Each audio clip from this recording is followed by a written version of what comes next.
Hello, good morning students, class 7। आज हमारा day 9 है और मैं चैप्टर को आगे स्टार्ट करने से पहले आपको क्वेश्चन आंसर रीड आउट करा देती हूँ। या आप अपने होमवर्क में और कर लेना। तो हमारा फर्स्ट क्वेश्चन है, write two example for each of the following water lesson से। तो इसका आएगा, फर्स्ट आएगा natural source of salty water में कौन कौन से आते हैं, जो नमकीन पानी खारा होता है, तो उसका आंसर होगा सी वाटर और ओशंस वाटर। नेक्स्ट आएगा इंडस्ट्रियल यूज़ ऑफ वाटर, यानी कि फैक्ट्रीज़ में जो इंडस्ट्रियल एरियाज़ होते हैं उसमें वाटर की यूजेस क्या होते हैं। तो स्टूडेंट्स, आपको मैंने उस दिन बताया था ना टॉपिक में कि एक तो क्लीनिंग के लिए काम आता है और एक कूलिंग के लिए काम आता है फैक्ट्रीज़ में। ये दो काम आते हैं वाटर्स फैक्ट्रीज में वो। ओके, थर्ड आता है हमारा वेज ऑफ सेविंग वाटर, कि हम पानी की सेविंग किस तरह से कर सकते हैं।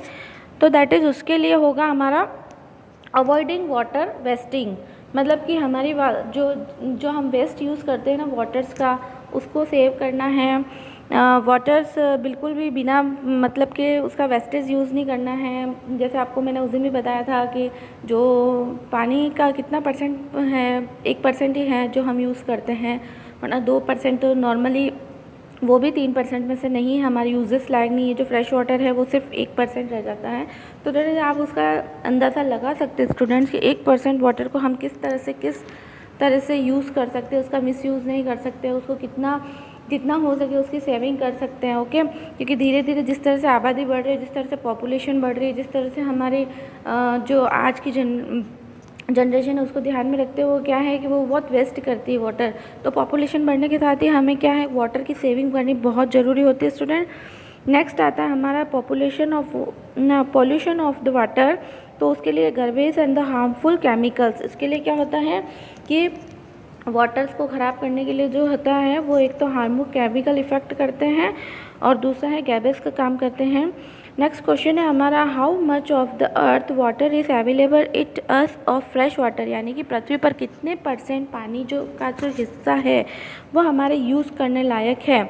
तो दैट इज़ उसका आएगा 97%, 3%, 75% या नॉन ऑफ दिस। तो उसका आएगा 3%। Only 3% of the water, next question है, only 3% of water on the earth is fresh water. Next question है, what is the water use for drinking known as, यानी कि हमारे पीने के पानी के लिए ये what is the water use for drinking known as, कि हम पानी पीने के लिए किस तरह से, कौन सा इंपॉर्टेंट रहता है और किस तरह से रहता है। Potable water, irrigation water, rain water या नॉन ऑफ दिस, यानी कि potable water that contains less amount of in future and it fit for drinking is the capable portable water, यानी कि जो हम अंडरग्राउंड वाटर करते हैं ना, जो सेविंग करते हैं, जो मैंने आपको बताया था रूफ टॉप पे सेविंग करते हैं, जिसका पानी सेव करते हैं, तो रेनफॉल्स के बहुत सारे होते हैं। तो फ्रेश वाटर की सेविंग्स के लिए बहुत सारे पॉइंट्स होते हैं, उसमें से है पोरिटेबल वाटर, यानी कि पोरिटेबल में ये होता है कि ड्रिंकिंग के लिए वाटर को सेव करना, उसको फ्रेश करके रखना। ओके, क्योंकि जिस तरह का मैंने अभी बताया था ना कि पानी की सेविंग करनी बहुत ज़रूरी होगी, क्योंकि जैसे जैसे पॉपुलेशन बढ़ रही है, जिस तरह से इंडस्ट्रियल एरिया बढ़ रहे हैं, जिस तरह से हमारे जो एरियाज डेवलप हो रहे हैं, तो उसकी वजह से पानी की धीरे धीरे कमी होती जा रही है। How is water important for all living things, तो इसका आंसर होगा what is important for all living things because of this various waste this. तो इसके 3-4 पॉइंट्स हैं स्टूडेंट्स। फर्स्ट पॉइंट आएगा, it is use for the irrigation, it is use for the industrial as the raw material to serve various purposes, it is use for the drinking, bathing and the washing, it is use of the transportation and the recreation. Water का use क्या होता है, एक तो हमारे जो daily important works होते हैं, दैट इज़ हमारे इरिगेशंस वर्क, जैसे कि एग्रीकल्चर लैंड में हैं, अदरवाइज़ हमारे कोई इंडस्ट्रियल एरियाज़ में हैं, और इंडस्ट्रियल एरिया में रॉ मटेरियल्स के यूज़ के लिए होता है, अभी मैंने आपको बताया था। और पानी पीने के लिए, बाथिंग के लिए, नहाने के लिए, वॉशिंग के लिए, ट्रांसपोर्टेशन में भी वाटर्स की बहुत ज़रूरत होती है। तो इस फाइनली ये सब मिलाकर क्या होता है कि वाटर का जो मेन होता है वो है कि हमारे हर चीज़ में ये यूज़ होता है, किसी भी चीज़ में ये नहीं है कि वाटर सोर्स कम रहता है। तो ये चारों पॉइंट्स हैं आपके इसके आंसर्स में।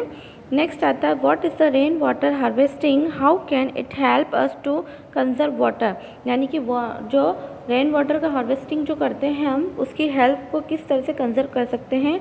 तो आंसर होगा rain water harvesting is the technical of the collecting water feeling of the roof top. अभी मैंने आपको बताया था ना उस वक्त स्टूडेंट, जब मैं टॉपिक डिस्कस कर रही थी कि छत पे इस तरह से जब बारिश का पानी आता है उसको कलेक्ट करके इस तरह से अंडरग्राउंड किया जाता है कि वो इन फ्यूचर सेविंग के लिए होता है। दैट इज़ वो अंदर जाके उसको ग्राउंड वाटर बना देते हैं। तो ग्राउंड वाटर क्या फ्रेश वाटर होता है, तो उसकी फ्रेश वाटर को, क्योंकि रेन वाटर भी फ्रेश होता है और ग्राउंड वाटर भी फ्रेश होता है, तो इन दोनों को सेविंग करके इस टेक्निक का यूज़ किया जाता है। Which otherwise would go waste, उसमें से क्या करते हैं हम, हाँ वो पानी छन के जाता है, उसको उसके वेस्ट मटेरियल निकाल लिए जाते हैं। It help it the conserving rain water by the collecting of the water it words visual और the underground tank from the roof top. This conserve water can be use for various purposes after treatment. Okay, अब इसमें क्या होता है student कि पानी को छत, जैसे पानी का जो सेविंग होती है वो छत से किया जाता है, छत के थ्रू है ना, उसका उसकी पाइपिंग वगैरह कर पूरा के जो उसको अंडरग्राउंड वाटर सप्लाई किया जाता है।